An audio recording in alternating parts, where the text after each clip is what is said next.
Welcome back to the Dive Line. It's Craig and Fridge, and we have a really interesting guest today. Stratis is joining us directly from Athens. Thank you so much, Stratis, for coming along.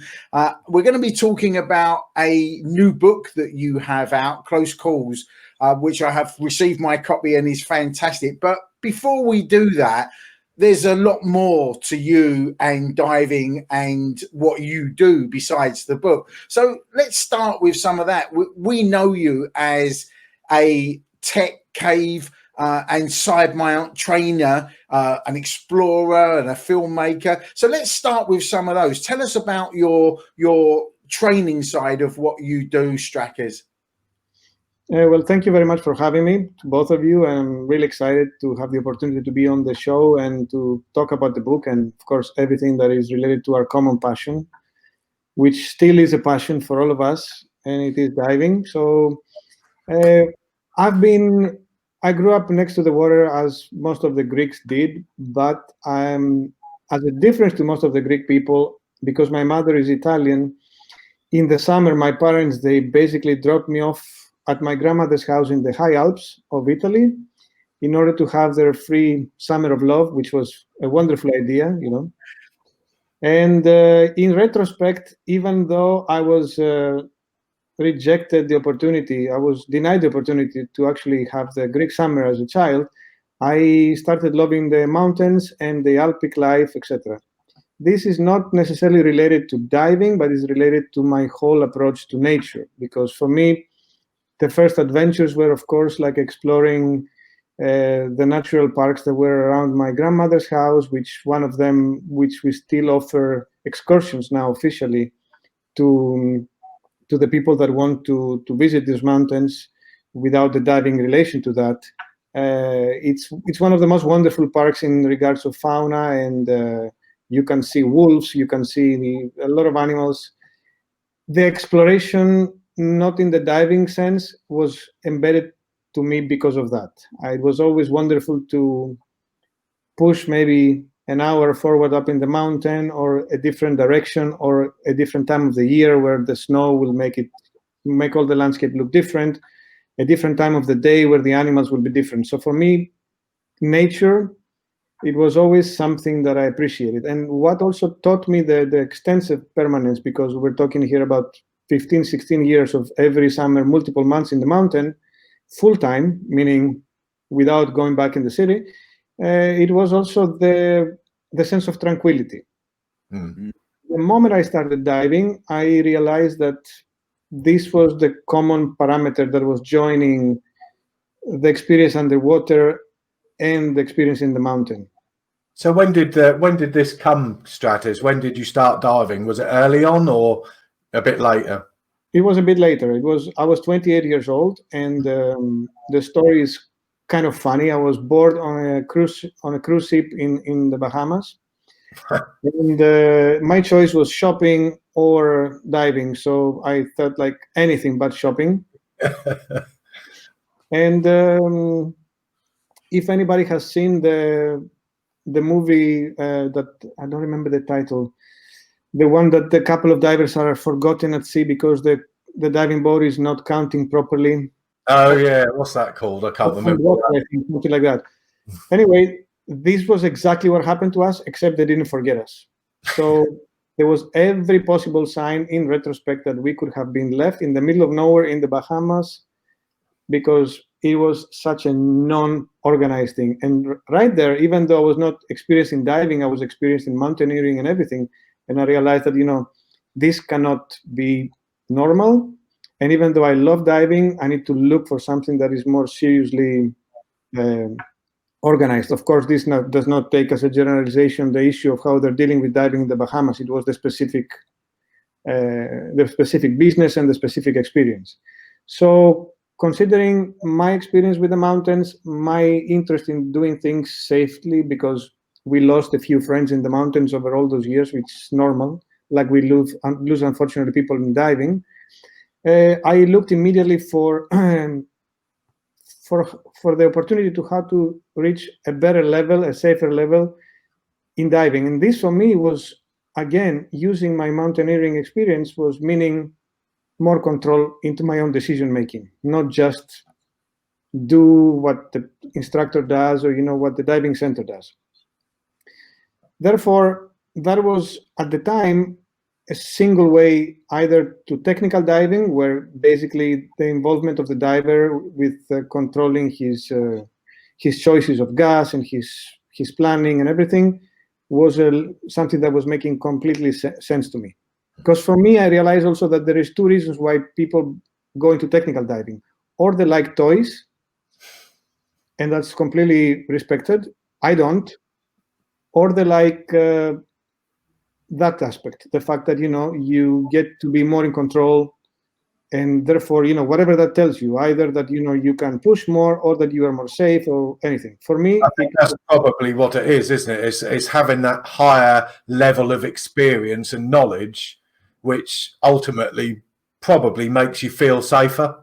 Absolutely. And in technical diving anyway, you don't if everything goes by the book, which it should, and it goes like 99% of the times, you come out of the dive almost like a pilot that is flying a commercial airplane. There is no surprises. He didn't took a different path. He's doing the same thing. He's doing exactly what he was planning to do, and he's enjoying the path along the way, which basically it's exactly what is happening in mountaineering. There is no, oh, we're going up this crest.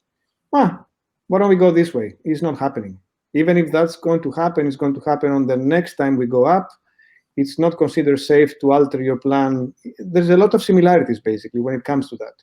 So for me, this was very attractive, the fact of basically finding the same tranquility. And I consider diving not to be a sport. This is something that I try to advocate a lot, because considering diving a sport gets the danger that records are part of it. Mm-hmm. Or pushing the limits, not your personal limits, because you want to see where you can reach, but in competition with others. And I found it that specifically personally dangerous practice when it comes to diving. So diving for me is hiking underwater. The main goal is to have a good time, unless you're a professional diver who is welding or he's mapping or he's a scientist or anything else. Most of us divers, we're just hiking underwater, and hiking is all about doing it safely and coming back home with the most pleasant experience possible and comfortable experience possible. We don't look for struggle at any cost, Diving is really what makes me happy in this life, in a way. Like I could be diving every day and never get bored. So how did you get from just doing a dive to obviously wanting to learn more and get more experience to becoming, for want of a better word, an explorer, which is an extreme part of diving, isn't it? Yes, even though we have to define exploration. In reality, by the Webster or other references, I could be going 1 meter away from the main line, I'm exploring. I'm not saying that I'm doing that, but...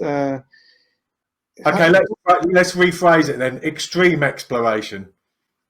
Yeah, I'm not involved in extreme exploration, and whoever says that about me, it's inaccurate. I'm involved into what I call recreational level exploration. And it has to do very much with exploring places, because Greece, it's a place that people will expect it to be very, very active when it comes to diving. And it is in a certain way, but again, the numbers are not that big. And when you put that in a perspective of technical diving, then maybe wrecks are the number one interest of people who come to dive in Greece, because we have a lot of historic wrecks, etc. And cave diving, it was until when I remember I presented the Greek caves for the first time in Belgium in the Tech Dive conference in 2016, and people were shocked. They couldn't even imagine that there were caves, even though everybody knows there are caves everywhere, but caves worth visiting. Because Greek caving is very, very strong, dry caving, but cave diving per se, it's very small, the group of people who is participating or is active into that. Therefore, most of the diving places that you can go, and we're talking about cave diving in this case, are explored partly, and therefore it was also simple without having to go to the very, very extremes that you will have to go many, many kilometers underground in huge depths in other places. Here you could explore either unexplored passages or passages that people have been there but never laid line, or, so you don't know if anybody has been there quite easily. And it's easy to find places that you can go there with a sensation that you are the first one. Our goal is to finish the few caves that we have and make sure that they don't have any other place that you can go. And in Greece, like any other country, the group of divers are competitive between them, but here in the last years at least it's lighter, which means that I go into a cave, I put some line, the next person will go, he will put some extra line, and that's it. We don't really make it a big deal. We don't really publish anything about it. It's more like a in-house situation. You're also known as a filmmaker, and you have Infinite Liquid that you're promoting in 2021. Is that involved in the cave system, the film that you've made? Correct. This is my main job is I'm a commercial photographer and filmmaker. I work in the fashion industry, and diving gives me the escape from the insanity of the fashion industry and the tranquility that we talked about it, right?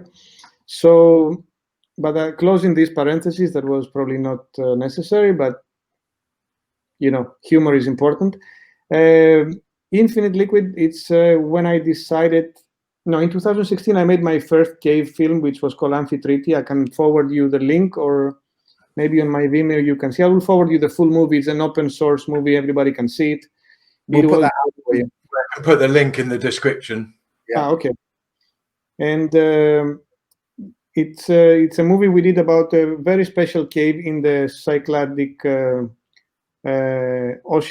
sea in Greece, which it's a very bizarre cave. It looks like you are in the Bahamas or in Mexico, but everything is white, like not beige. It's like white sand, and most of the stalactites, because there is like massive stalactites over 20 meters high, they look like you're flying over the Alps. In the film, it's very, very visible. So for me, you can imagine with my background of the Alps, in real, how special was that? So we decided to make a movie, and there was no exploration there because the only parts that were unexplored in a way, they were only side mount accessible. And at the time, our team was a full back mount trimix team because also the depths were like below 50 meters. And our main thing was to film the cave, was not necessarily to do exploration. So we found some animal bones. We found a few things. They're all visible in the film, and you're free to show it in a link, like you said. So that was my first film. That went really well. And then we decided to, in a collaboration with XDip, the Polish brand of side mount, once I turned to be a complete side mount aficionado, because it's actually helping my diving, and is also the only choice that I have with my rebreather of choice. Then we decided to do this film that was a side mount film in a series of caves in Greece, together with 3 Italian divers and me. And it's kind of following the whole group that is going from one cave to the other. So it's part lifestyle and it's part cave diving. And it's mostly showing the beauty and the diversity of 4 different types of caves in Greece. That this is our main characteristic. In Greece, we have less caves than how many they have in France, let's say. But they're all very different from each other.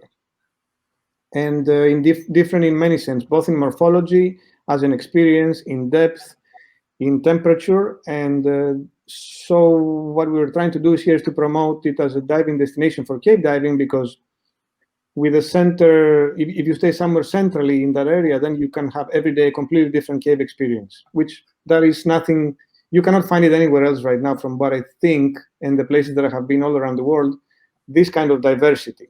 You will not find the longest or the deepest cave possible, but you will find a nice recreational cave diving level for somebody who wants to just go and have nice cave diving, maybe not to push a 6-hour dive on a scooter, but Today he will see fully formations at 50 meters with warm seawater, and tomorrow he will be diving in a spring that is full of metal, and the day after maybe he will be diving into like the longest underwater river in Greece.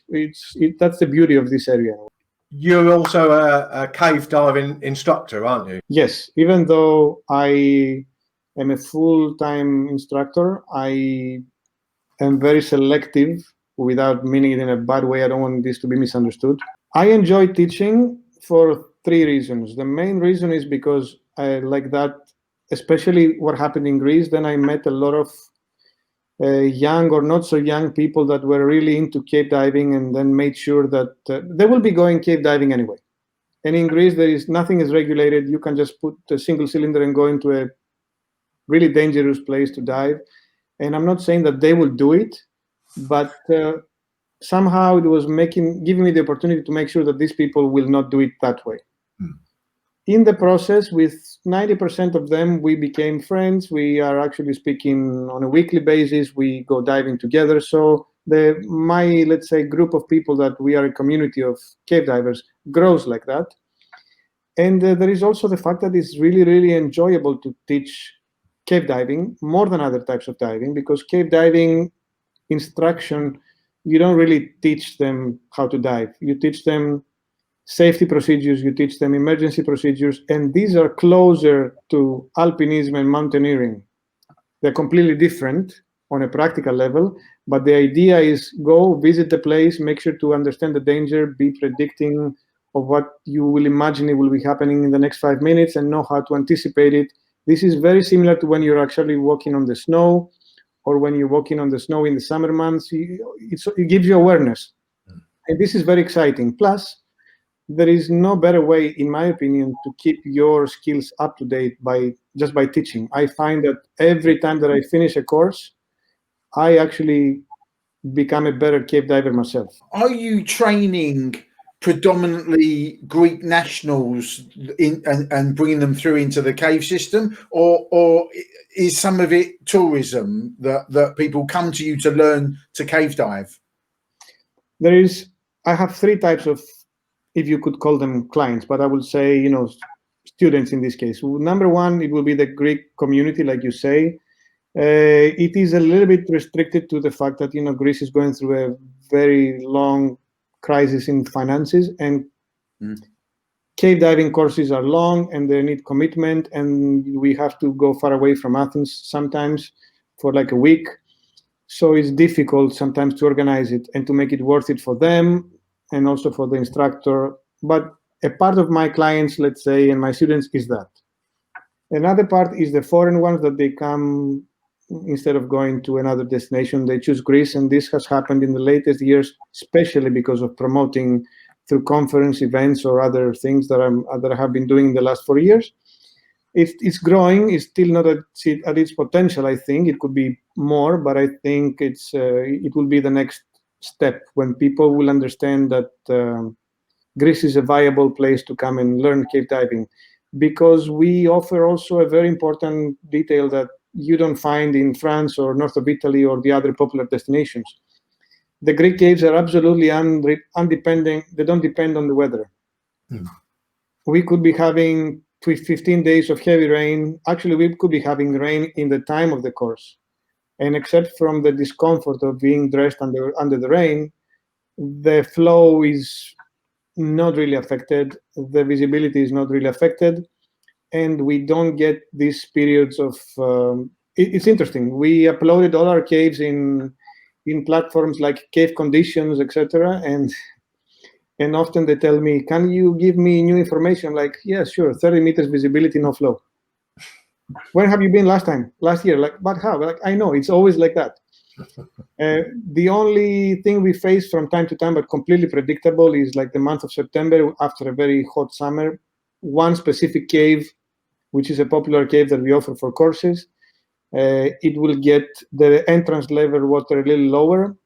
And that, for an unexperienced diver, it will become challenging, that he has to enter through a very tight restriction, dry restriction, that halfway through the restriction becomes wet. But then again, for others, this is a this is fun, but I wouldn't bring somebody to do his first cave dive in an environment like that. But this is predictable because we know from how the summer goes, it's kind of standard.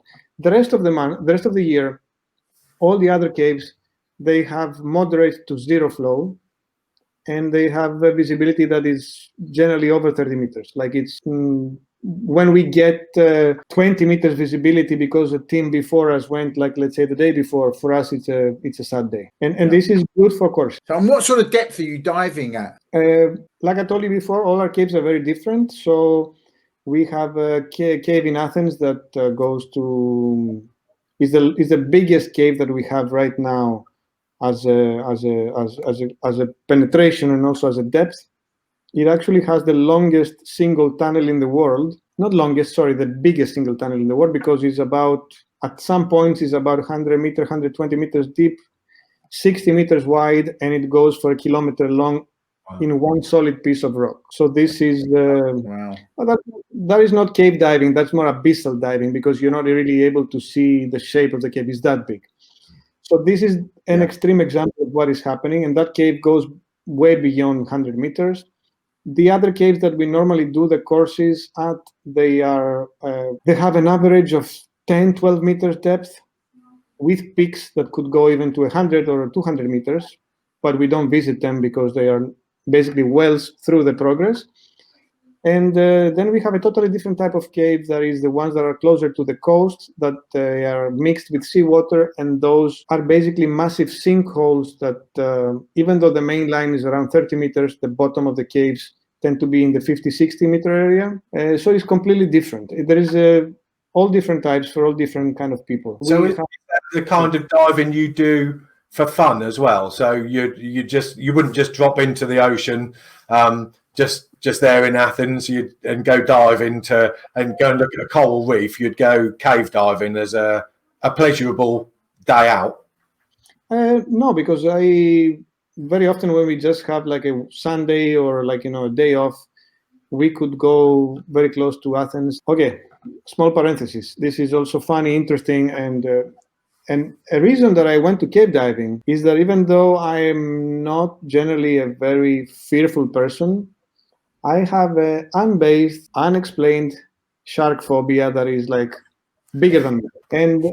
And managing to exclude the access of sharks in my diving by going cave diving was a huge, huge plus. So you need to go and see Christina Zanato, don't you, and do do a shark handling course.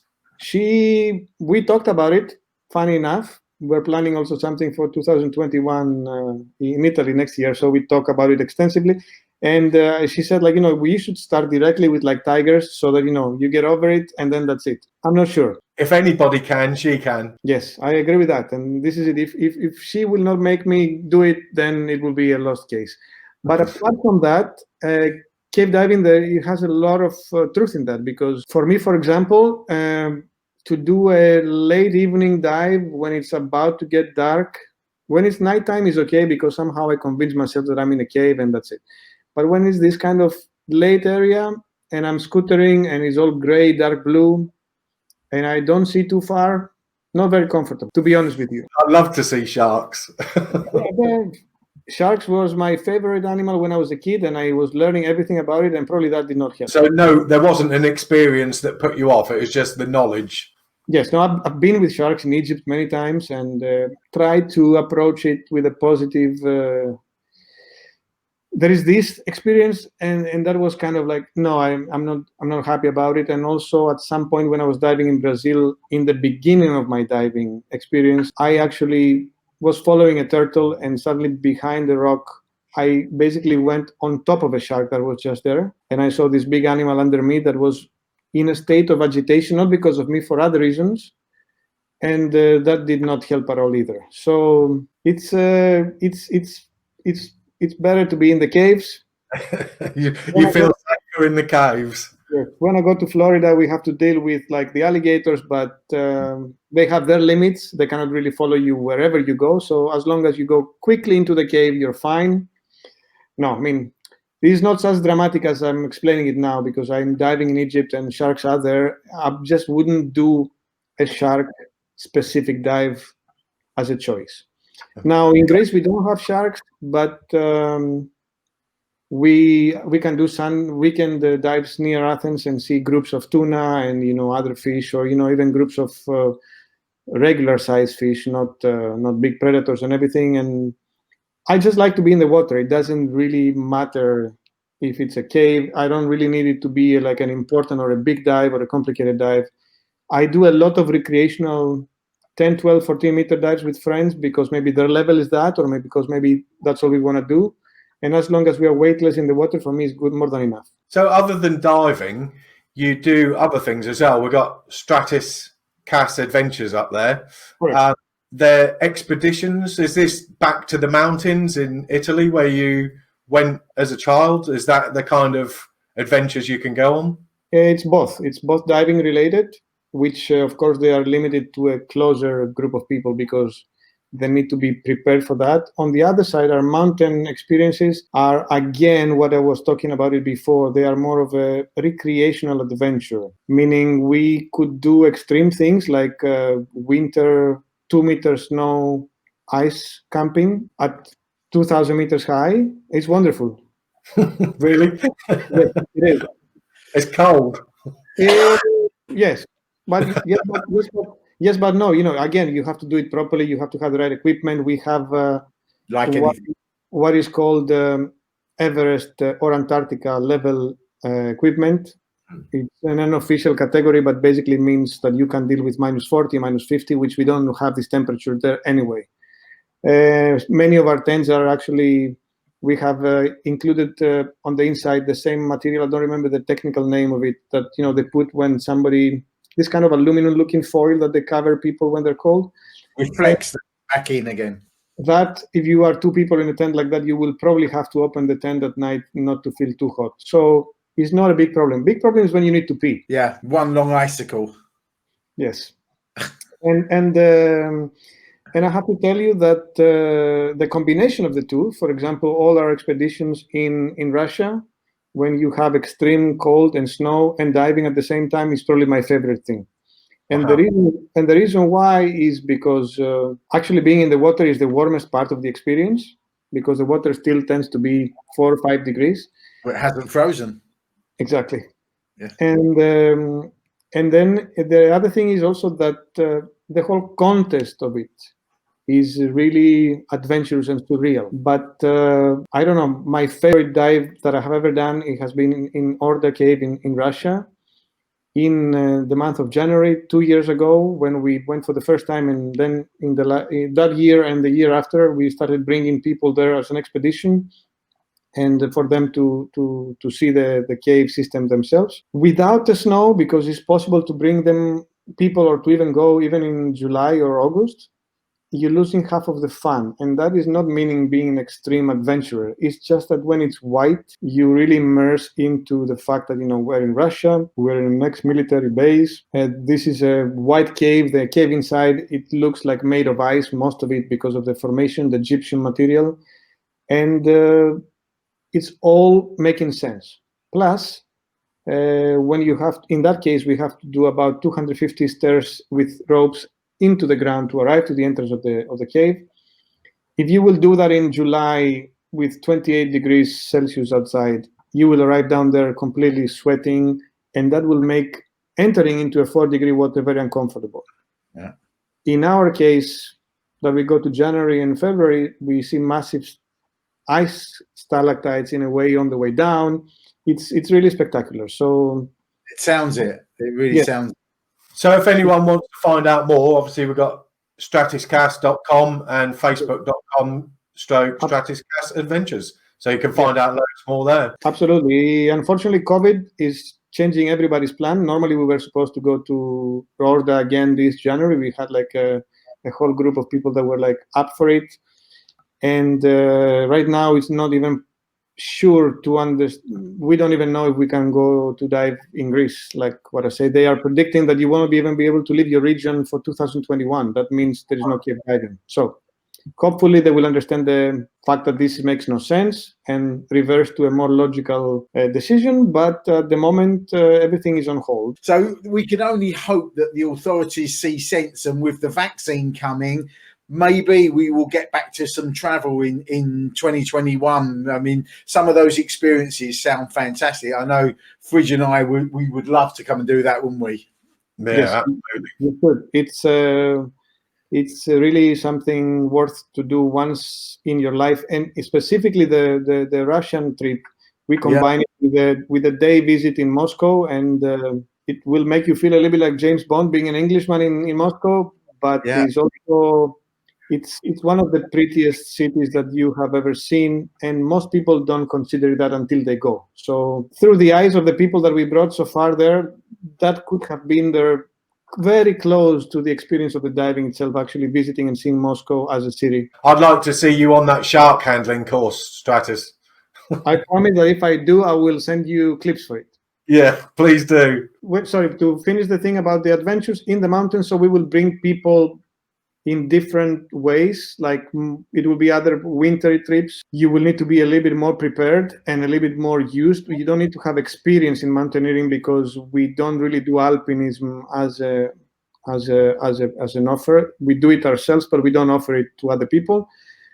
But we basically offer the average person that maybe has not been doing anything in the mountains in this case before, but he's like, he could walk and he's not like having any kind of health issues, to do something relatively extreme, like camp in the snow for a week and, learn how to make a fire and learn how to live without a cell phone for a week because there's no signal. And generally, these are things that are very appreciated. And in the summer, we do a lot of high mountain, every day moving from a camping site to another, and is mostly focused on the animals because that's just when the baby wolves are around, and not much better things than actually seeing with a binocular a family of wolves with their babies like walking across from you and not on the TV. So that's quite special. And we do a lot of night excursions as well, where people will learn to understand the sounds, and maybe they will see some animals that are only present during the night. Anyway, there is no danger because the park is so isolated from human life, especially in the winter months, that most of the animals either never saw or very rarely saw humans. Therefore, they're very diffident and they don't really approach you. It's really hard for them to come to you. Yeah. And that's what we do in the mountains. And this is, again, all available through our website. And be happy to have you guys as well so that we can camp in the snow. Well, to be honest, it does sound very similar to diving in some respects, because you're offering, let's say, an ordinary person, but somebody shows an interest in what you're doing, you're offering them the right training and the right level of training to help them achieve that end goal, whether it be underwater or in the mountains. Yes, it is. Even though it's more... it allows access to a person that probably starts from zero. He or she can do almost everything that we offer. We don't offer stuff for extreme people. On the other side, if somebody is a really experienced mountaineer, he will still like it, because most of the people, like we do it with diving, if we will go to dive in a new location, even though the dive is not that deep, we're not going to be like all snobby because it's not deep enough. If it's beautiful, we're happy. It's the same thing on the mountain eventually. But with the training, of course. Yes, but our mountain thing, it requires little training to no training, because we are mostly offering the experience that's why I call it recreational. It's very, very light. Do you and your team have the experience though? Yeah, correct. We're working also close to, we always have, depending on the group of people, alpine guys that are recognized by the Italian government. I have done mountain studies before, and of course I lived all my life there pretty much. So yeah. I have both the practical and the theoretical approach to that.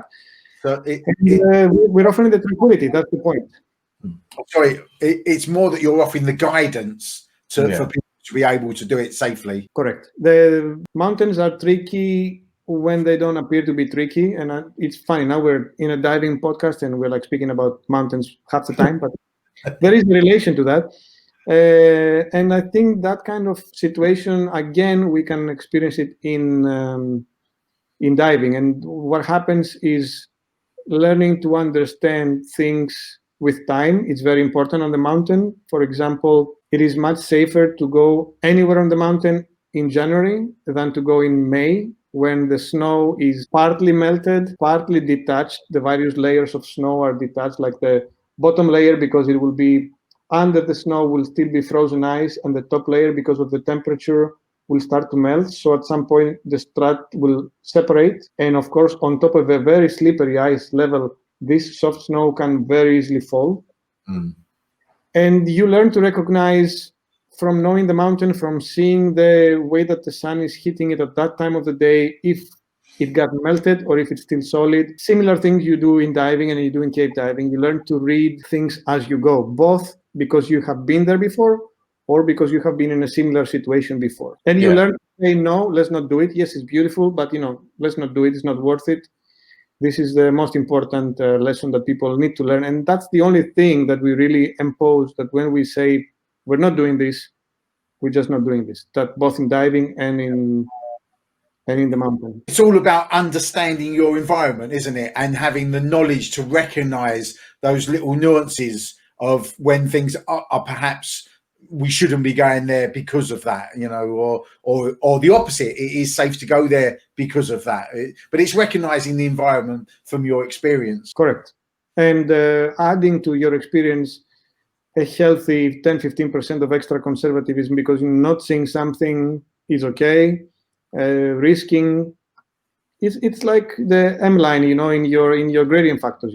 We don't really dive on the edge of your decompression M line. We add additional conservatism, and this is something that we do also in all types of practices, including the mountains or any of the judging a specific group of divers if you want to bring them in a specific kind of caves. And often, sometimes you end up having to analyze them from their behavior, and that is not really the most ethical thing to do, but it's, as long as they're safe, for me, I'm fine. And I think you also learn from other people's mistakes, which brings us nicely onto the book. I think Close Calls is that, if you can read stories about things that have happened to extremely experienced people, and some of the mistakes that have happened, you learn from that as well. Yes. For me, just to talk a little bit about the book, 2 years ago, in December 2018, I was a speaker in Eurotech in Birmingham. A fellow speaker, an Italian diver that was also presenting during that event, we met at the bar just between one presentation and another. I never met him in real life before, so I introduced myself. We started speaking, and I asked him what would be he would be presenting. So he explained me his topic, and then he said, I wish I would have thought it before, because I wish I would have spoken to everybody about all my screw-ups, all the times that I made major mistakes that have costed me, and now they have limited the ability of me to do specific things in diving. I'm like, wow, this is impressive, because this person is a very famous, very well-known, and very, if you can say, respected and still very active person in diving, involved both in training and also in exploring. And to be able to compromise his position of a professional by saying I made that mistake breaks the chain of shame that connects, I'm an instructor, I made a mistake, I will not work. I'm an instructor, I made a mistake, it's unavoidable. Hopefully it's avoidable during the course. I'm an instructor, I made a mistake in general is absolutely unavoidable. If not, I'm not diving enough, and this is also part of what is the point of the book. And I'm an instructor and I hide it from everybody, but mostly for myself. It means that I will never learn from it. So this kind of charmed me and made me feel like, wow, this is really useful stuff. And I went back to before my cave training, when I was cave diving like most people in Greece, or not just in Greece in general, without formal instruction, because you go a little bit more and a little bit more and a little bit more, and yes, there is a line, we're safe, fine. Then you go away from your main line because the main line is there, don't worry. But then beautiful formations and more, and then you turn around and you don't recognize nothing. And I went back to the time that I got lost in a cave that now I visit frequently, and I know it. I could really navigate it even without light and with just by touching the formations, but that doesn't, I will still not do it. But now I know very well, and it feels silly that at the time I could be lost in a place like that. And that's actually even more important, because the perception of being lost is more dangerous than being lost itself. And that was because I was just not trained. And coming out of that cave, except of breaking my promise that I was giving myself all through looking for the exit, but if I come out of the cave, I will never cave dive again. And I broke it the moment I found the exit, because cave diving is just so nice. I also, not because of shame, but for protecting all my family and the people that loved me from a big scare. And also because I didn't want to think about it because it was so terrifying. I actually hide it very deep into my subconscious. So I've never thought about it, never spoke about it, never discussed it, nothing. And this happened for a specific reason. It happened because some people at some point in their life, they will risk their life. Maybe they will cross a red light without looking at it, and they will see a truck coming just behind them. And yes, of course, there is big fear, but it's an instant fear. I almost got hit by a truck, fine. Or I don't know. In cave diving and in many other aspects of life, when we do extreme sports, cave diving is one of them, though. You are thinking, I'm going to die, and that is actually a long process. It's not just a second and then you're, okay, I didn't die, fine. For a long time, you have to analyze what does it mean. You start to think, okay, I wonder how it will feel. It will be fast, it will be slow, it will be painful, it will be non-painful. How will my mother feel? How will my girlfriend feel? How will my sister feel? So you start to have all this doom radio in your head, like, that's kind of becoming worse than the fear of diving itself, of dying itself in the cave. So the experience was so terrifying and so unpleasant that for me it was very simple to just hide it forever and ignore it, because I just didn't want to face it again. When this guy told me that, the first thing that I thought, like, you know what, I'm going to come clean from that and decide to do it. I'm going to talk about it. I think that's the good thing, Stratis, is that this book is full of very well-known divers that we all know, very experienced divers, and they're all willing to share mistakes that they have made, rather than hide it. And I think that's amazing. I think that's such a great thing to do. It is amazing. And I'm humbled by that, because most of them are professionals, meaning there are people who another student or another company or another documentary or another film crew will hire them to do their job again, when you just said, for example, that on your rebreather you made this mistake while filming in a similar condition. And I don't know if it's naivety of divers or anything else, but I think I was pleasantly surprised and humbled by the fact of them doing that. And in my mind, the big benefit of this book is that if I will see this book, I will not be ashamed anymore to say, you know what, I also did this mistake. Sorry, but if Ed Sorensen did a mistake, or if Jill did a mistake, or if Phil Short did a mistake, I can make mistakes too. Yeah. And this is the thing. Yeah. And I think more people should talk about the mistakes that have happened and be more honest and open about the mistakes that have happened, because we've all had them and we've all made them, and we should all talk about them, because then everybody else will learn from it. Exactly. And I think, unfortunately, diving works on accident analysis that mostly means fatalities analysis, at least in the cave environment. But I don't think only in the cave environment, because I think if you have an open sea accident, unless you end up in a chamber or you end up needing to be saved, if it's something that you experience internally and then you manage to self-rescue, not always, but most of the time nobody will know about it. And if this will become something that will be accessible in the database, both for the public, but also for the industry, we could do the same thing that, we all did when the first cave diving instructor features came through from accident analysis at the time. And why having to count only on the experience, unfortunately, of an autopsy, or when we know that somebody has died, which also is incomplete. We can only think, yes, he only had 2 lights, but maybe he didn't die because 2 lights. He died because he had the wrong gas and whatever else. So on the other side, if it's a person speaking and he said, I made this mistake and I solved it this way, and I should have done that, this offers valuable information to create safer procedures. Absolutely. So how did apart from this guy that you spoke to at Eurotech, how did our friend Michael Menduno, who obviously helped you with this book, and Dan, who we've got up there in the corner, how did those guys get involved, and how did you create the book? There is another person in the story, and that other person is Eduardo Pavia, the Italian wreck diver and explorer, which we discussed about the book last November in Baltic Tech in Poland. And at some point we were discussing exactly about this, like why we don't talk about our mistakes. And then my memory from Eurotech came and said, like, Eduardo, let's do a book about it. And then we vaguely said, you sure, let's speak next year and see how it goes, etc. And then the lockdown came, and for me it was a perfect opportunity. So we started working with Eduardo on that. Eduardo helped me very much with, consulting, reading through some of the books, bringing some of the stories, bringing his own story, and basically, supporting me from the beginning. And then it was simple, approach all the people that I thought, either that I knew personally, and most of them I didn't know personally before the book, that I thought that they will be interesting for people to read exactly because of their status of infallibility, which they destroyed through their story. And that is good. This is just valuable, it's good stuff. And then Michael, when I spoke to him, because I've collaborated with him for his blogs and his online presence, when I told him about the book, he was one of the people that I invited to write for the book. And he said, why don't I write a preface, because I think it would be more important than the story. At the end, he did both. And I think both parts are really, really, really nice.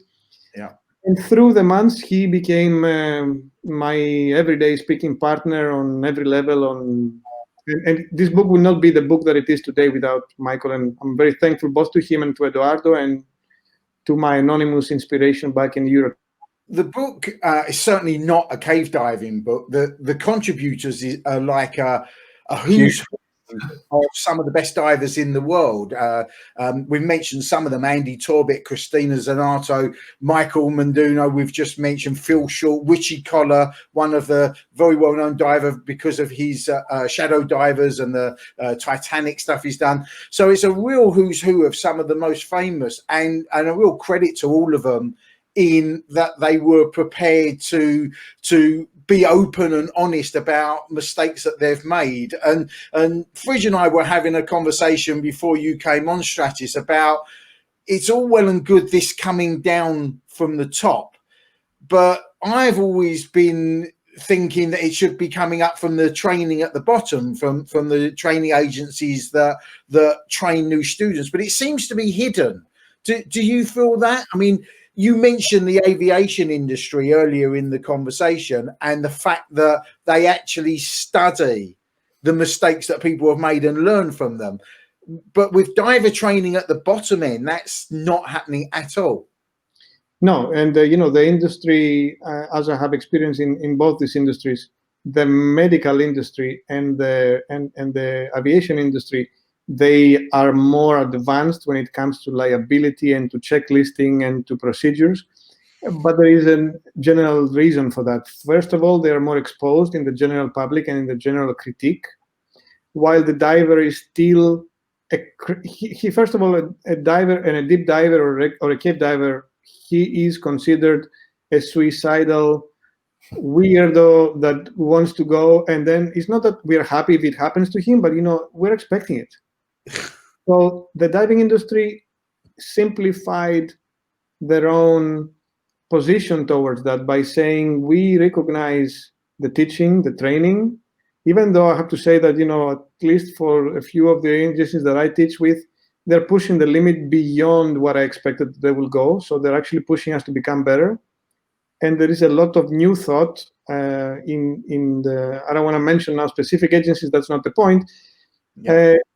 Many of the material that we've been developing with a specific training agency that I work with, they have a lot of common sense that comes from listening to the people. So maybe they don't speak to the people, but maybe these agencies will take this book and get these experiences and apply them to some kind of procedure changes or something like that. That's what I can hope right now, because they are interesting.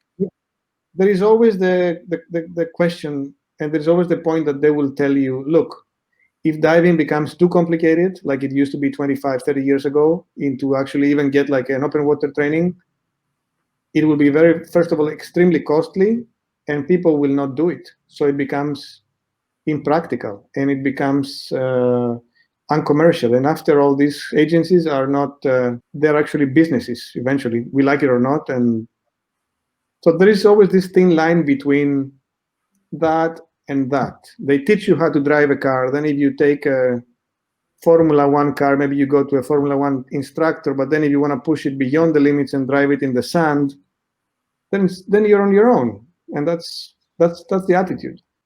There are some organisations and training agencies out there that are trying to do it slightly different and not be so commercial, a bit like Global Underwater Explorers, you know, and they're pushing those training levels to a really high standard. So there are people out there that are changing that format that's gone before us. Yes, I think it's you mentioned, you know, the GUE, it's one good example. All those kind of agencies that kind of came as a smaller reality at some point, and you know, they could be more exclusive and more selective in how they will do it. I have experience as a diver also with many of those training agencies myself, and there is a lot to learn from that. And but I think, in my experience, again, everything comes down to the instructor. Yeah, I have learned incredibly valuable things from very, very classic recreational instructors that were very passionate, but also very intelligent people. And they also had the charisma to transport their information to you in a way that you are ready as a person to accept. Because for me, for example, many of those agencies, and I'm not talking about necessarily GUE, so this is a general aspect, they tend to be so strict that border sometimes on military training. It doesn't matter how dangerous it is. By pushing somebody to a military level training, what is going to happen is that you're going to lose the client, you're going to lose the student, he's not going to like, or she's not going to like to dive anymore. Very few people will like to be mistreated during training. Yeah. And also they will not learn. I learned... Be fun. Pardon me? It still has to be fun. It still has to be fun, and also we have to be realistic. I, for example, do not use real turning off the cylinders of a diver in a cave to simulate that he has no gas, because statistically, if you take care of your equipment, it's not going to happen. Yeah. You might have a gas loss, but for one breath to another, for you not to breathe anymore, if the student shows me that he's checking the pressure, etc., and he has done the right planning, for me to turn off the cylinder just to raise the stress is pointless, is dangerous, is probably borderline not even legal to do it. And I definitely don't do it, because I remember as a diver, when I was learning myself, that in one kind of learning, I was entering, oh my God, we have to go again in the water today, and this is not a good environment to learn things. And in the other thing is, like, I couldn't wake up. I would wake up 2 hours early before the course because I was so excited to be in the water, learning the same skills as safe. And so, yes, things are possible as long as they don't go to the other extreme. So going back to the book, when you started receiving some of, all of these incredible stories from people, what ones that stand out in your mind? Tell us some of the stories, the ones that stood out for you. Best is hard to say, but the ones that stood up for me, because with Michael also we were thinking, how will we write the book? Meaning, should we allow the international profile of the speaker to speak maybe with words that are used in his language? English again, but interesting. Should we alter it to be very Cambridge-like, or should we make it very Harvard-like? Or should we make it American English or British English? Or should we allow the internationality of the diver maybe to use the color that he will use if he will be speaking to a group of people in English, but with his own heritage? And we decided to go for the latter. So for the second option, still making it correct, readable in English, but without removing the color of it.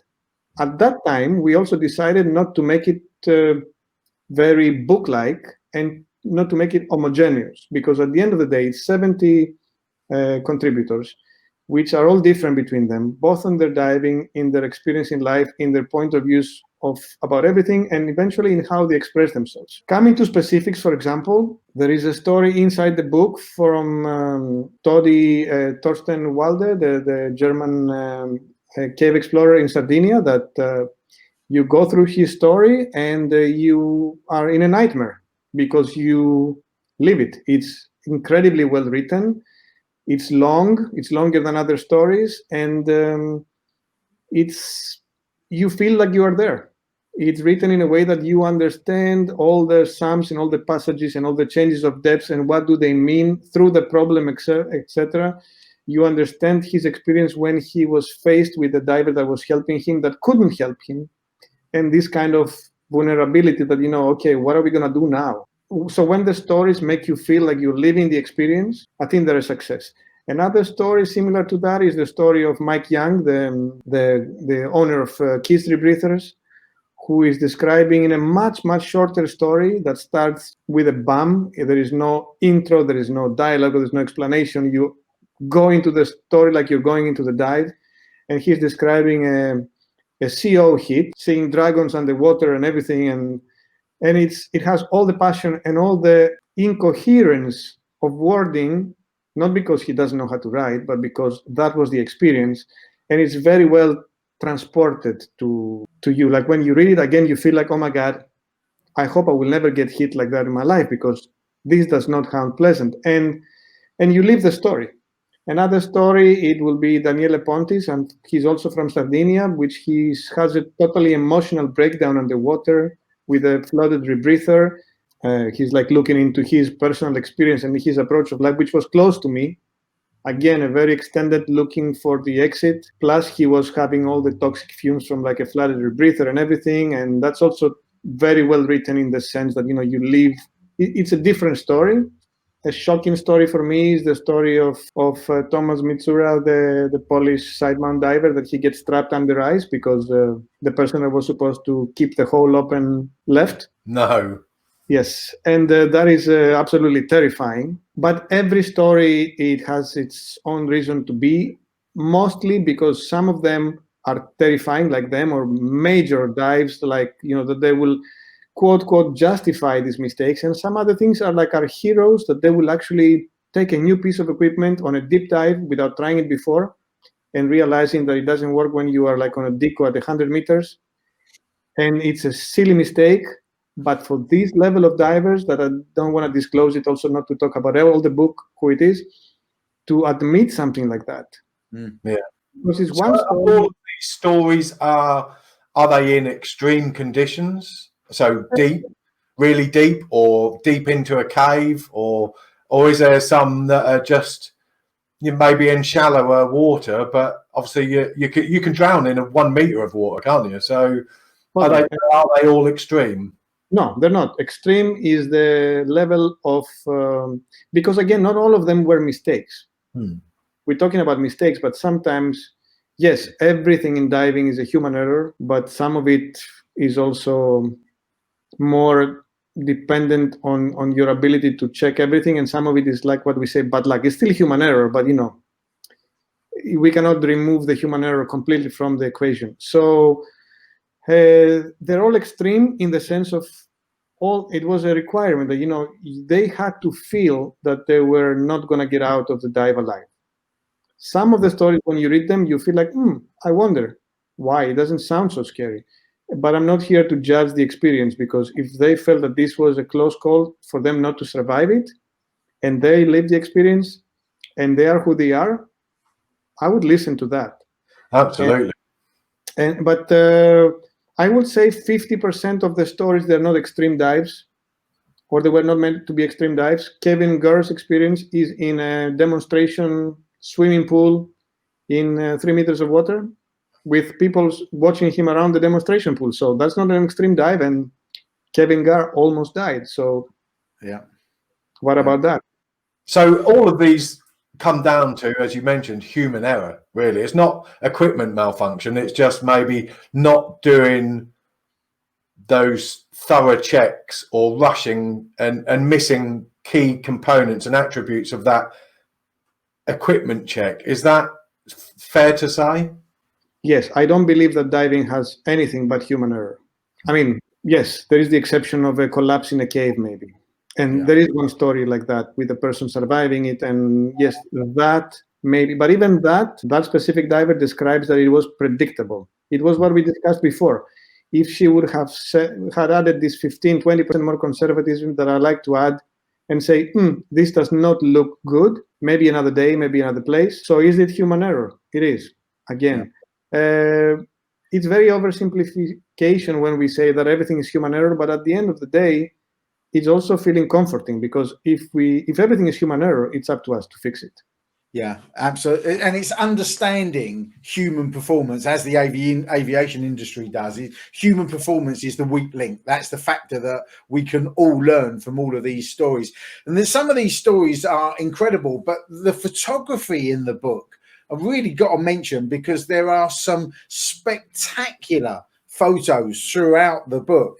How did you manage that, to the combination of the stories coming from all over the world, from all different divers, yet the imagery that you managed to get being so good? Well, first of all was that they actually provided me with this imagery, and the ones who didn't, that accepted my constant pounding on, like, I need more images, I need better images, then the actual presentation or editing of those images, it is my day job, work in photography and publishing, and it comes easy to me. Also, the layout, which I did myself, it's easy for me because it's been my day job. So the difficult thing was to actually get 70 people to understand the concept of high resolution images and how I cannot print a 200 kilobyte picture as a full page. Yeah.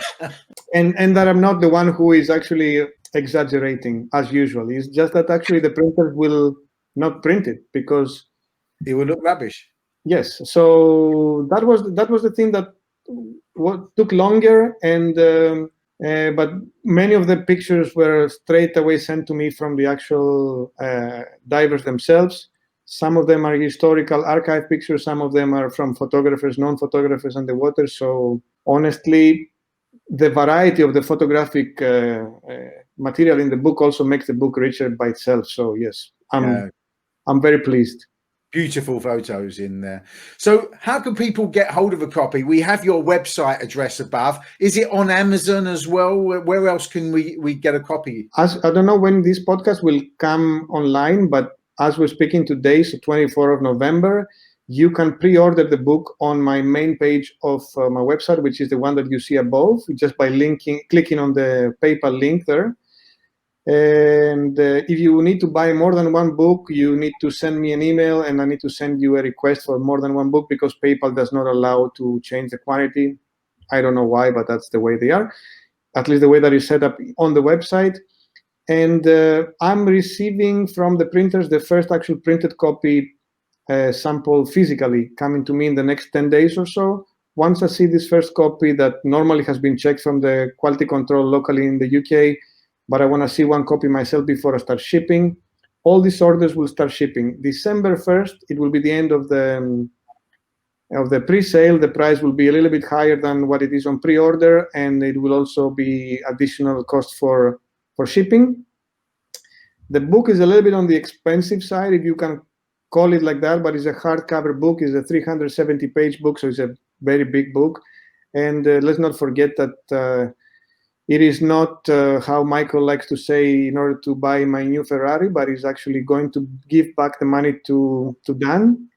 And the main reason, and this is important for me, that at some point, speaking with one of the contributors, the question came up, and it's like, okay, what are we going to do with the profit? Because this is not a book that I write. I mean, I do a lot of work on the book, I organize the book, but eventually the diving community wrote this book. The stories belong to them. So the most fair, in a way to deal with that, at least in my point of view, it was to 50% of the profits are going back to the diving community through Dan and through the divers and their families who did not have the luck to do a close call but went beyond that. So that's the idea. And we're very happy with having also Dan on board. They were very enthusiastic from the beginning. So it concluded an effort of the whole community, that is divers community, and giving back to that community. Also, we are printing on demand, which means if you order a book, not just now, in general, we're going to print that one book for you and send it to you. This, after 12 years in the publishing industry and seeing a lot of wasted paper and a lot of magazines that were not sold or books that were not sold, I decided not to go with that and to go on a print on demand situation. And also this gives me the opportunity to, first of all, print only what is necessary, so not to waste chemicals and ink and paper and everything, and also to send it to you depending on your nearest printing location, which means that all the Asian market and all the Australian market and New Zealand, we print in Australia. In Europe, we print in the UK, which covers most of the continent, actually covers the whole Europe, including Russia and Africa eventually. And then for the US, both North and South America, we have a printing facility in the US, and therefore, without minimizing the shipping cost, it definitely reduces it, because imagine if I have to send from Florida to New Zealand or the other way around, at least I reduce some of it, the impact that way. And so after December the 1st, what's the price for the book after that? First will be €40 plus shipping. So get your orders in now. Dan Europe have the Claudius Obermeyer Fund. And Right. for anyone that wants to read a little bit about what that fund does and the fantastic contributions that they've made, as you mentioned, to people that have gone past ever being able to be in this book, visit Dan Europe's website and there's a full explanation there. And all credit to you, Stratis, to be doing that and putting those funds into that sort of charity. That's brilliant. Michael's idea, by the way. So credit to Michael for that. Was it Michael's idea? Yes, it was. I mean, I was thinking of some kind of contribution back to the diving industry, and he just brought that up, and we just couldn't find a better option. It was obvious. Yes, if somebody also if somebody will go on my website, on the page where it actually talks about the book, at the bottom we'll have both a brief information about the fund and also a direct link to the fund. So if you're scrolling through the website, you will be able to find that information there as well. It's very, very interesting, and it's very active as a fund, so I'm very happy to have it on board. Excellent. Excellent. Well, I mean, I've got my copy and I've been reading through, and it's sort of when you know who the people are that have written these stories, it really does bring home to you that it's the human factor, it's the mistakes we make that we all need to be focused on, and it's done a great service, and it will do a great service to the dive industry, to divers in general, that will, I'm sure, read these stories and think a bit more about their diving and not making mistakes, and that again is a fantastic thing that this book, I believe, will achieve. This was the consequential goal from, first of all, for us to like make a book. Then once we realized the fact of how the impact will be actually deeper than we thought initially, because initially it was more like, we should all talk about it. And then we realized that this could have an impact on a secondary level. This made us all much happier than how we even thought in the beginning. So yes, the original subtitle of the book was like, if they make mistakes, you will too. It sounds a little dramatic and a little Hollywood and catchy, how people like to do today, which is important because, this is how we respond nowadays.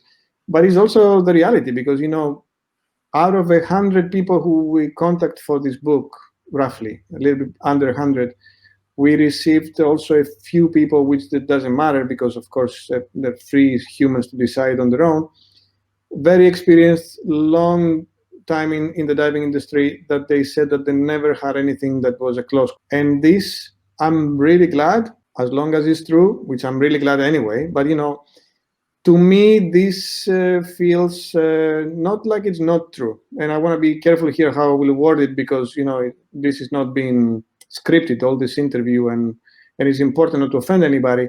But I feel, and a lot of other people who, when we were editing the book, and these are all divers with big experience, they said, like, if somebody tells you that doesn't have, after 20 years in diving, a close call for him or her, because it doesn't have to be a universally accepted close call, it means that not once he thought that he would die. And I don't know anybody. I personally don't know anybody.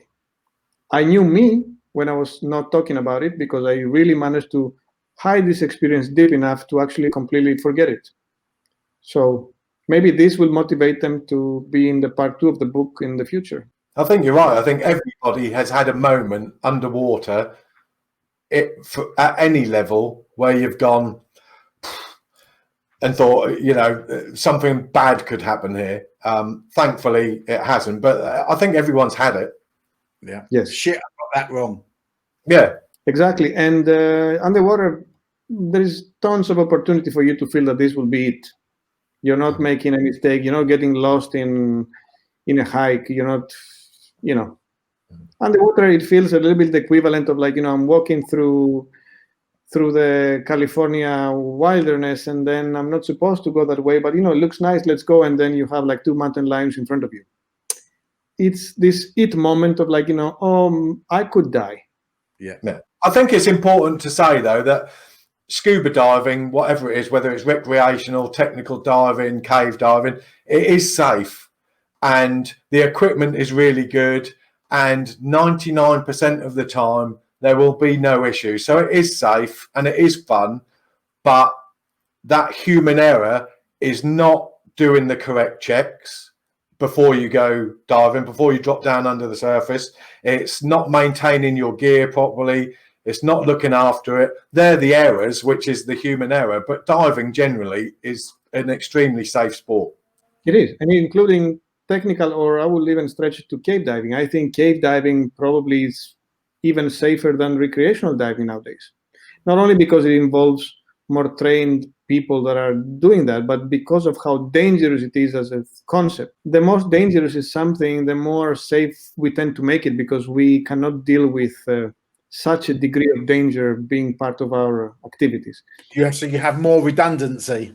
Yes, and also more attention to the fact that this danger exists. And many of the stories that are in here are not showing that diving is a dangerous sport, because of course the statistics and also our experience shows the opposite. And all these people made mistakes or were in conditions that were about to die but survived it, which also means that the human error, the human nature gives us the possibility to make the error, but also the human brilliance makes us the opportunity to survive it and to find ways to deal with it. That should not be the plan, because that is also borderline, like I have luck as my partner. Bit close to the edge. And I don't like that. But it shows also the brilliance of the human mind, and the ability of most humans to work under pressure. And of course, these people are all brilliant divers, but they're humans as them. So them as us, they made a mistake and they survived it. Still, those mistakes were all survivable. We have many more surviving stories than non-surviving stories, and this is a good thing. I think we're really lucky, because we've spoken to many of the people that are in your book, or we are about to speak to them, and we know that they are experienced divers, and some of the stories they've told us in the extreme situations they've been in, we know they've got such a high level of training and experience, but for them to come out and say they've made those mistakes too is, like we said earlier, I think it is really well done to all of them. Yes, for me too. I'm super humble, super thankful, and if I was admiring them once before, I admire them twice now. Just to remind everybody, the book is called Close Calls, available on the website. We'll put links down below in our description and our bio, and it's coming up to Christmas. Perfect time to either treat yourself or to get your partner to buy you this book as a Christmas gift, because it is an exceedingly good read and really thought-provoking. Stratis, it's been absolutely fascinating talking to you. Fridge and I wait to come and meet you in Moscow. That is now definitely on the bucket list. No. Craig's going to Moscow. I'm going to the Bahamas. Yeah. All right. But also don't forget, Greece is a beautiful destination for all types of diving, and feel free, and hopefully COVID permitting, you're my guests whenever we can finally open again. Maybe come and I'll show you Greece. So just to remind everyone, the name of the book is Close Calls, available directly from the website. We'll put the bio links down below. Thank you so much for coming on. I know I'm really looking forward to meeting up in Moscow. I think Jim's more looking forward to meeting up on a shark dive in the Bahamas, but hopefully when all this madness is over, we'll be able to get together. But really appreciate you coming on and talking to us about the book. Thank you so much, because this book will, like we say in the book, any kind of knowledge is worthless unless it's shared, and you are actually doing this part. The contributors share their own knowledge. I help them do that, but you are helping all of us to do it a step further. So thank you so much for having me on and for making hopefully this book something like to be an industry standard one day, not out of personal gratification, but because I think it's important. Yeah, it's been an absolute pleasure. Thank you. Have a good good evening, guys. Sorry, and stay safe. And I will see you soon in cold Moscow. Okay, Fridge? Good night. Take care. Well, thanks for watching. Don't forget, please hit the subscribe button, give us a like, and we love to hear your comments. We do answer everyone. We look forward to seeing you again very soon.